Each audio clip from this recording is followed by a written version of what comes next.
Hey guys, Josh here, bringing you a new video on the new premium wargaming just released, the Tier 6 Russian cruiser, the Molotov.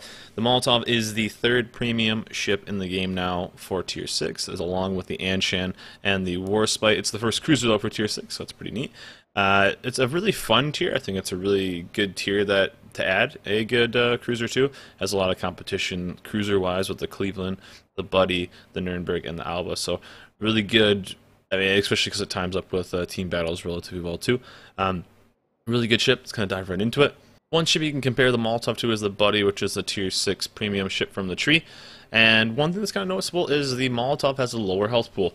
It has 28,400 life compared to the Buddy's 30,800, and also the armor on the Buddy is 13 to 140, as well as the Molotov being 13 to 70. So when they say this ship was a sniper, that is absolutely true. It's very fragile. It deals a lot of damage with its huge caliber guns, but it's something you really have to be careful to. Be aware of where your battleships are on the enemy team, because if you get caught in a broadside or even front on, the armor is very, very thin. It tends to be kind of the, I don't know, the Russian cruiser line tends to be relatively fragile. This is even more so. So be very careful when taking AP shells, showing broadside. Be very aware of what's going on, especially for those big battleships.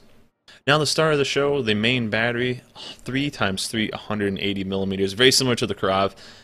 They say that the Tier 9 guns from Dmitry are on this because not only are they the same millimeter, but they have a higher penetration value as the Tier 9 does, and has a very similar reload to the Karav. So it's kind of a mix of the Karav, the Buddy, and the Dmitry as well, all kind of wrapped into one ship. So it has the shape of the Buddy, the reload time of the Karav, and the guns of the Dmitry. So it's a pretty insane package, really putting it all together.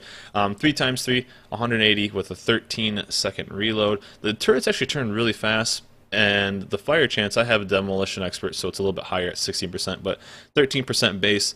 The thing starts fires like no other, and the AP is absolutely insane. There's no change between the velocity at 920 meters per second, but the AP hits ships so hard. If you catch a ship, even at a decent angle, you're going to get a Citadel.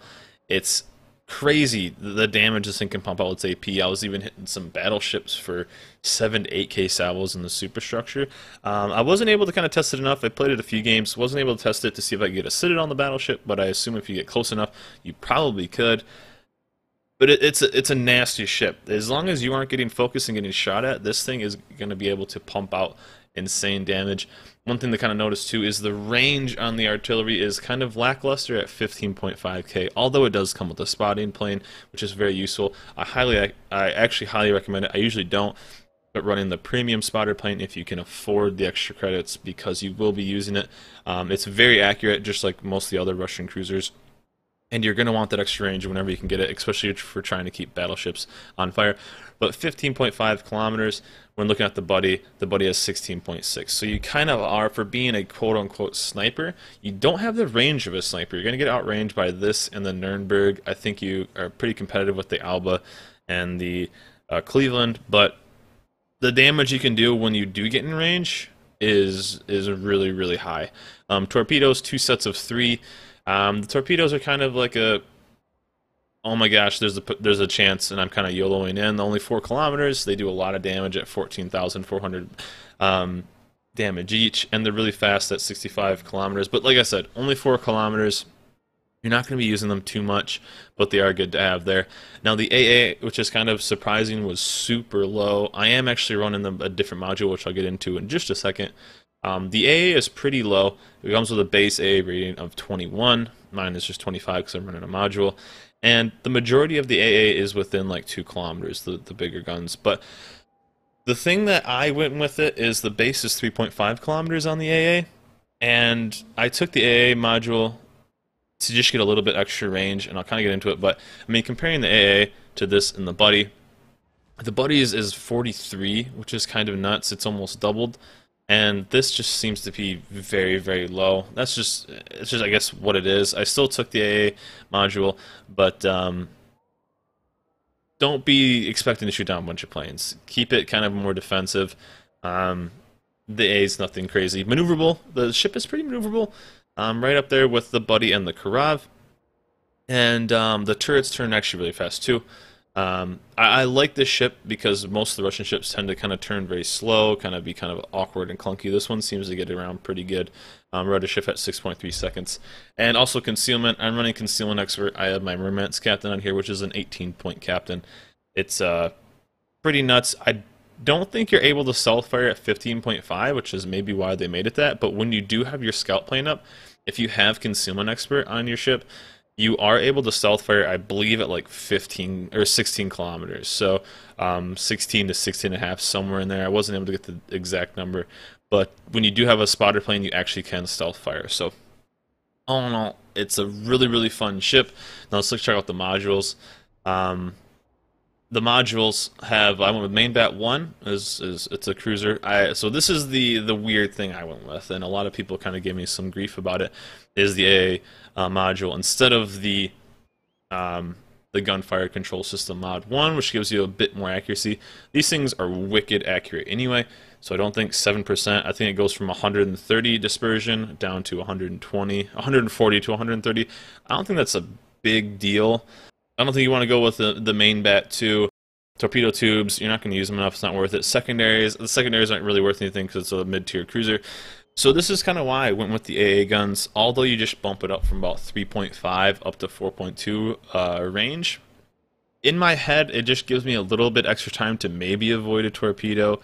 That's kind of it. You're helping your team out just a little bit by 0.7 kilometers. It's not a lot, but I just think it's more than just a little bit more accurate guns because this thing's so accurate anyway.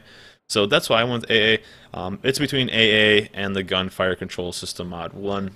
Kind of up to you. Like I said, it bumps the rating up from 21 to 25. It just gives that little extra buffer of range for your AA to take into effect.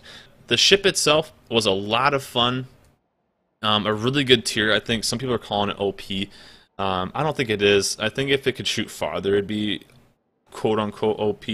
But it's really good because when I was playing this, I was absolutely wrecking other cruisers, but I was wrecking other Molotovs as well. And then when I played battleships in the same tier, if you even shoot at a Molotov, it takes a lot of damage. So the upsides of this ship, it pumps out insane AP damage, lights a lot of fires, hits very, very hard. You can just delete cruisers like no other. I was dropping 10, 15k salvos on cruisers, multiple citadels. Downside, it's very fragile, lack of armor, lack of AA, and I would say lack of shooting range, although you do have the spotter plane to kind of make up for it. So kind of be very cautious of what's around this ship, because if you are taking lots of damage, you're most likely going to get your ship pushed into the ground and be pretty low and have to play very, very far back. So kind of pick your battles and kind of be just cautious of what's going on. A side note, one thing that was really cool is if you're a history buff, the Molotov actually lost the rear 20 meters of their ship during wartime, and they actually kept that in the game. So if you can see this, right here, there's a hump right here, and you can see these plates. This is actually, I believe, the ass end of a chappie that they actually put onto the ship. But I think it's really cool that they kept this into the game. That about right here, it got blown off basically, and then they replaced it once it got back to port, and they kept that into the game. So I thought it was really cool. Just a little historic side note for the ship. But all in all, I really enjoy the ship. The cost of the ship is not that high. It's very fun. People are calling it the Merman's Killer. I don't know if it's quite that, but it is a very fun ship. I love my Mermans, so you'll never take that away from me. But the Molotov is very fun. The price point's relatively low, and the bundle is an insane deal. I think you can get the Molotov and 30 days premium and whatever else it gives you for like 20 some bucks, 30 bucks. It's not that bad. But a very, very fun ship. If you have it, let me know what you think about it in the comments below. I highly enjoy it. I'm excited to keep playing it, and it's a really good way to kind of retrain your Russian captains, because you got to assume there's going to be more out there, especially if you don't have the Murmansk or something like that. So, all in all, 2 thumbs up. I like the ship. It's fun. Go out there and play it if you guys have it. If you haven't, think about picking it up. It's not too expensive. But until next time, I will talk to you guys later. Enjoy your games. Good luck out there. Remember to like and subscribe, and let me know how you're doing in the Molotov in the comments below. Catch you guys later. Peace.